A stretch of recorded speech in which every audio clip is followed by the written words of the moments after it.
Welcome back to my channel Joyo Tales. ఈరోజు మన weight loss రెసిపీస్లో ఇంకొక recipe carrot beetroot egg fry. ఈ రెసిపీ చేయడం కోసం ఫస్ట్ అయితే స్టవ్ వెలిగించి ప్యాన్ పెట్టుకొని అందులో కొంచెం గీ వేసుకోవాలి. గీ కొంచెం కాగిన తర్వాత తాలింపు గింజలన్నీ వేసుకోవాలి. దానికోసం ముందు జీలకర్ర, ఆవాలు, పచ్చిశనగపప్పు, అలాగే దంచుకున్న వెల్లుల్లిపాయలు, పచ్చిమిర్చి కూడా వేసుకొని వీటన్నిటిని ఒకసారి బాగా ఫ్రై చేసుకోవాలి. మనకి పచ్చిశనగపప్పు కొంచెం ఫ్రై అయిన తర్వాత అందులోని ఎండుమిర్చి కూడా వేసుకొని ఈ తాలింపు అంతటిని బాగా ఫ్రై చేసుకోవాలి. తాలింపు బాగా ఫ్రై అయిన తర్వాత మీ దగ్గర కరివేపాకు ఉంటే కరివేపాకు కూడా యాడ్ చేసుకోండి. నా దగ్గర లేదు, అందుకని నేను యాడ్ చేసుకోలేదు. తాలింపు బాగా ఫ్రై అయిన తర్వాత ఇప్పుడు ఇందులోనే మనం తురిమి పెట్టుకున్న క్యారెట్ తురుముని అలాగే బీట్రూట్ తురుముని కూడా వేసేసుకోవాలి. క్యారెట్ బీట్రూట్ తురుమును వేసేసుకొని మనమైతే ఒకసారి బాగా కలిపేసుకోవాలి.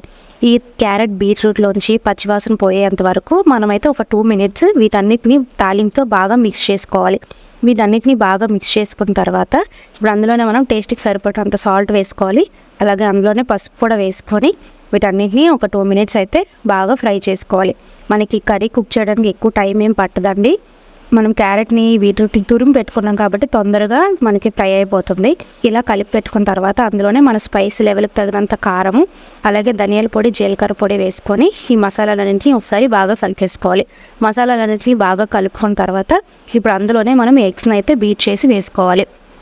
నేనైతే ఇక్కడ 2 eggs వేసుకుంటున్నాను. మీరైతే మీ క్వాంటిటీకి తగ్గట్టు మీరు ఎన్ని ఎగ్స్ కావాలనుకుంటే అన్ని ఎగ్స్ని యాడ్ చేసుకోవచ్చు. ఇక్కడ ఎగ్స్ని యాడ్ చేసుకున్న తర్వాత మనము వెంటనే కలిపేయకూడదు.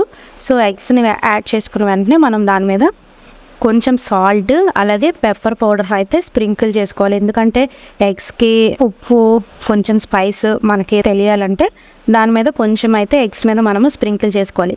స్ప్రింకిల్ చేసుకొని వెంటనే కలిపేయకూడదు. ఒక 2 minutes అయితే ఎగ్స్ని సెట్ అవ్వనివ్వాలి. అలా కొంచెం ఎగ్స్ సెట్ అయిన తర్వాత కలుపుకుంటే మనకి ఎగ్స్ కొంచెం ముక్కలుగా పొడిగా బాగా వస్తుంది అనమాట. సో ఒక 2 minutes ఎగ్స్ని అయితే అలా ఉంచేసి మనము కలుపుకోవాలి. మసాలాలన్నీ ఎగ్స్కి బాగా పట్టేటట్టు కలిపేసుకోవాలి. బాగా కలుపుకున్న తర్వాత ఇంకా ఎగ్స్ కూడా బాగా ఫ్రై అయిన తర్వాత కర్రీ మొత్తం పొడిగా అయిన తర్వాత ఇంకా మనము స్టవ్ ఆఫ్ చేసేసుకుంటే మనకి క్యారెట్ బీట్రూట్ ఎగ్ ఫ్రై అయితే రెడీ అయిపోతుంది. దీని టేస్ట్ చాలా బాగుంటుంది. ఇది రోటీస్లో కానీ రైస్లో కానీ సైడ్ డిష్గా చాలా బాగుంటుంది. మీరు కూడా ఈ రెసిపీని తప్పకుండా ట్రై చేయండి. ఒకవేళ ఈ వీడియో కనుక మీకు నచ్చినట్లయితే ఈ వీడియోని లైక్ చేసి ఛానల్ని సబ్స్క్రైబ్ చేసుకోండి. మళ్ళీ రేపటి వీడియోలో మరొక వెయిట్ లాస్ రెసిపీతో కలుద్దాం. అప్పటి వరకు thank you for watching. By.